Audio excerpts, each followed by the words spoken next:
بسم اللہ الرحمن الرحیم انا اعطیناک الکوثر، جب اللہ زہرا کا قصیدہ پڑھے تو قرآن مجید میں اس کا نام کوثر رکھ دے۔ اور پروردگار عالم نے سیدہ کو اس عنوان سے نبی کی جانب روانہ کیا کہ گویا نبی کی محنتوں کا نتیجہ قرار دیا، جسے علامہ اقبال نے سیدہ پر قصیدہ لکھتے ہوئے چند اشعار میں یوں بیان کیا: مریم از یک نسبت عیسیٰ عزیز۔ جب علامہ اقبال کو حضرت مریم یاد آئیں تو ان کی عظمت کو دیکھنے کے بعد سوچنے لگے کہ یہ عظمت تو بہت ہے مگر زہرا کی عظمت کے برابر نہیں ہے۔ فرماتے ہیں مریم از یک نسبت عیسیٰ عزیز، اسہ نسبت حضرت زہرا عزیز۔ اور تین نسبتیں ایسی ہیں حضرت زہرا کے پاس جن میں حضرت زہرا کو مریم پر فضیلت حاصل ہے۔ اور سب سے پہلی فضیلت جناب زہرا کی علامہ فیان کو بیان کرتے ہیں، کہتے ہیں کہ نور چشم رحمت للعالمین، وہ فاطمہ زہرا جو رحمت للعالمین کے لیے نور چشم ہے، آن امام اولین و آخرین۔ بھائی مجھے میری مجبوری ہے کہ زائرین کرام تشریف فرما ہے، اگرچہ فارسی بہت سامنے کی ہے، لہٰذا مجھے ترجمہ کرنے دیجئے۔ نور چشم، صلوات بھیجے محمد و آل محمد پر۔ نور چشم رحمت للعالمین، آن امام اولین و آخرین۔ اور دوسری نسبت علامہ فرماتے ہیں کہ بانو آن تاجدار حلاتا، یہ اس کی بانو ہے، یہ اس کی زوجہ ہے جس کے سر پہ حلاتا کا تاج سجا ہوا ہے۔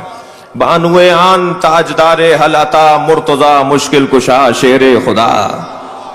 تیسری نسبت میں فرماتے ہیں کہ مادر آن مرکز پرکار عشق، یہ اس حسین کی ماں ہے کہ جو عشق کے دائرے کا مرکز ہے۔ دنیا میں کوئی عاشق نہیں ہو سکتا جب تک کہ وہ حسین سے پیار نہ کرتا ہو۔ مادر آن مرکز پرکار عشق۔ ابھی علامہ عاقل رضا زیدی فرما رہے تھے کہ یزید تو آتے رہتے ہیں، توجہ چاہوں گا، مگر حسین ہمیشہ ایک ہی رہتا ہے، جسے خود علامہ اقبال نے بھی دو مصروں میں کہا ہے، کہتے ہیں حقیقت ابدی ہے مقام شبیری۔ شبیر نہیں بدلتا، توجہ چاہ رہا ہوں، شبیر نہیں بدلتا، بدلتے رہتے ہیں انداز کوفی و شامی۔ یہ کبھی یزید بدلتا ہے، کبھی فرعون آتا ہے، کبھی حامان آتا ہے، کبھی شداد آتا ہے، مگر حسین کبھی نہیں بدلتا۔ کیوں نہیں بدلتا؟ اس لیے کہ نور ہمیشہ مفرد رہتا ہے، ظلمت ظلمتوں میں تبدیل ہو جاتی ہے۔ حسین ابن علی کی ذات ہمیشہ ایک ہی رہے گی۔ فرما رہے ہیں کہ مادر آن مرکز پرکار عشق، مادر آن کاروان سالار عشق۔ یہ ہر کاروان عشق کا سالار حسین ابن علی، اس کی ماں ہے۔ اور پھر جو میرا مدعا تھا جس پہ فرماتے ہیں کہ مزرع تسلیم را حاصل بطول، توجہ چاہوں گا، کاشتکار جب فصل محنت سے سنوارتا ہے اور پھر اس کے کاٹنے کا وقت آتا ہے تو جس دن وہ فصل کاٹ رہا ہوتا ہے اس دن اس کا عید کا دن ہوتا ہے۔ جی، نبی مکرم کی محنتوں کے نتیجے کو بطول کہا جاتا ہے۔ توجہ ہے، تھوڑا سا ہاں ہوں کریں، گردن ہلا دیں۔ مادر آن فرما رہے ہیں مزرع تسلیم را حاصل بطول۔ مزرع تسلیم، نبی مکرم جو ساری زندگی بارگاہ پروردگار میں تسلیم رہے، ان کا نتیجہ محنتوں کا بطول ہے۔ اللہ اکبر۔ جسے ایک اور شاعر پھر دو مصروں میں کہتا ہے میر صاحب کہ اے جبین مصطفیٰ یہ تو بتا، توجہ ہے بات کی، اے جبین مصطفیٰ یہ تو بتا کتنے سجدوں کا صلہ ہے فاطمہ۔ صلوات بھیجے محمد و آل محمد پر۔